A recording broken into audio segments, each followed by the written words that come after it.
వైద్య విధానంలో metro rail దీని గురించి ఎక్కడ కూడా ప్రస్తావన లేదు.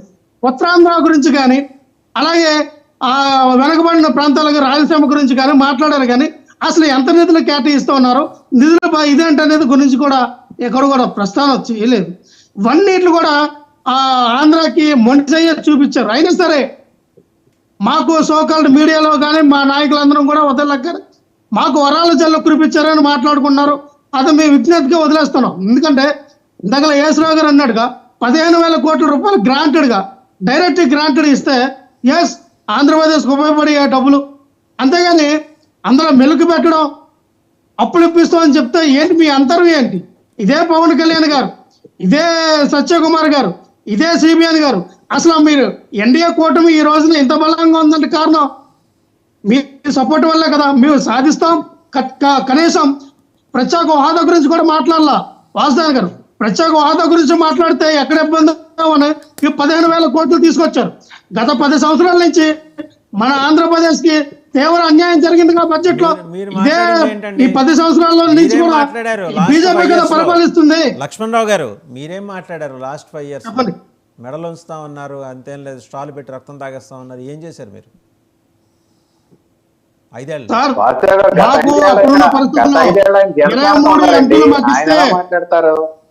రామకుమ్మ గారు ఒక్క నిమిషం ఆగండి సార్, ఒక్క నిమిషం ఆగండి. మీ టైం మీరు మాట్లాడారు కదా. 23 ఎంపీలు ఇస్తే మేము అడుగుతాము, మీకు ఛార్జ్ ఇస్తాం, తీసుకొస్తాం అన్న మాట వాస్తవం. అక్కడ చూస్తే వాళ్ళ బలం ఎక్కువ, మా మాట వినే పరిస్థితులు లేరు. కొన్ని బిల్లులకి మీరు ఎలాగో సపోర్ట్ చేశారని వాళ్ళు అంటా ఉన్నారు. మన రాష్ట్ర ప్రయోజనాల కోసం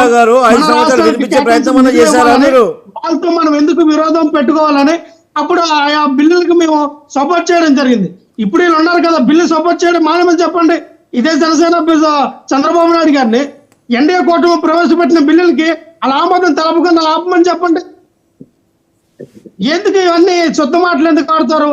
మీరు శుద్ధపోసు మాటలు ఎందుకు ఆడుతారు? నాకు అర్థం కాదు. రాష్ట్ర ప్రయోజనాల కోసం ఎవరైనా సపోర్ట్ చేయాల్సిందే చేస్తారు. లక్ష్మణరావు గారు, రాష్ట్ర ప్రయోజనాల కోసం వైసీపీ పార్లమెంటరీ పార్టీని బీజేపీ పార్లమెంటరీ పార్టీలో విలీనం చేయబోతున్నారు, నిజమేనా? దేంట్లో విలీనం సార్? బీజేపీలో విలీనం చేయబోతున్నారట రాష్ట్ర ప్రయోజనాల కోసం. నేను మీరు అన్న మాటే చెప్తున్నానండి. రాష్ట్ర ప్రయోజనాల కోసం బీజేపీలో జగన్మోహన్ రెడ్డి గారు పార్టీని విలీనం చేస్తారు. జగన్మోహన్ రెడ్డి గారు వైఎస్ఆర్ పార్టీని బీజేపీలో విలీనం చేస్తే పవన్ కళ్యాణ్ గారు ఏమవుతారండి? ఆయన ఇప్పుడు ఏడుస్తారు కదా. ఆయన ఎప్పటి నుంచో పార్టీని తీసుకెళ్లి బీజేపీలో కల్పిస్తే బీజేపీ సపోర్ట్ తో ఆంధ్రప్రదేశ్ ఏదో ఉద్ధరించాలనుకున్న వ్యక్తి అయినా మనం మేము కల్పిస్తే పవన్ కళ్యాణ్ గారి పరిస్థితి ఏంటి? చంద్రబాబు నాయుడు గారి పరిస్థితి ఏంటి? వాళ్ళు ఎప్పటి నుంచో ఇదే తోవలు ఉన్నారు కదా. 23 సీట్లు వచ్చినప్పుడే పార్టీని తీసుకెళ్లి బీజేపీలో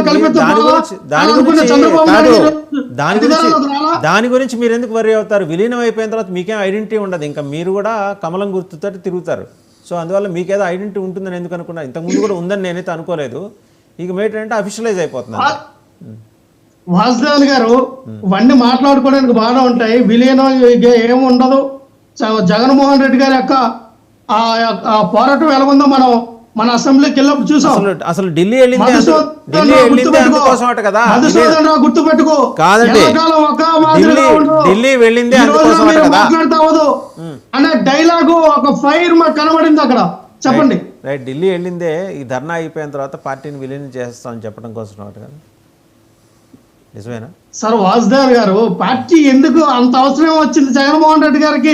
మా పార్టీని విలీనం చేసేంత అవసరమే వచ్చింది. ఈ రోజున దేశంలో 5వ అతిపెద్ద పార్టీగా ఉన్నాము. రాష్ట్రంలో చూస్తే మొన్న వినుకొండకి వెళ్ళినప్పుడు చూశారు కదా మీరు. దారి పొడుగున 10-15 కిలోమీటర్ల మేల జనాలు ఆప్యాయత అనురాగం కనబడింది. అక్కడ డబ్బులు ఇస్తారో బిర్యానీ ఇస్తారో ఇంకోటి పంచుతారో వచ్చే జనాభా కాదు. జగన్మోహన్ రెడ్డి గారు పవర్ స్టార్ కాదు. మీరు ఇంకా జగన్మోహన్ రెడ్డి గారు పవన్ కళ్యాణ్ లాగా పవర్ స్టార్ కాదండి వాసుదేవన్ గారు. రైట్, ఆ మాట ఒప్పుకున్నారు కదా. కన్ఫెస్డ్ దట్ ఆ మాట ఒప్పుకున్నారు. రామ్ కుమార్ గారి దగ్గరికి వెళ్ళాం. మొత్తానికి ఏంటంటే 2 విషయాల్లో వైసీపీ క్లారిటీ ఇచ్చింది రామ్ కుమార్ గారు. ఆయన పవర్ స్టార్ లాంటి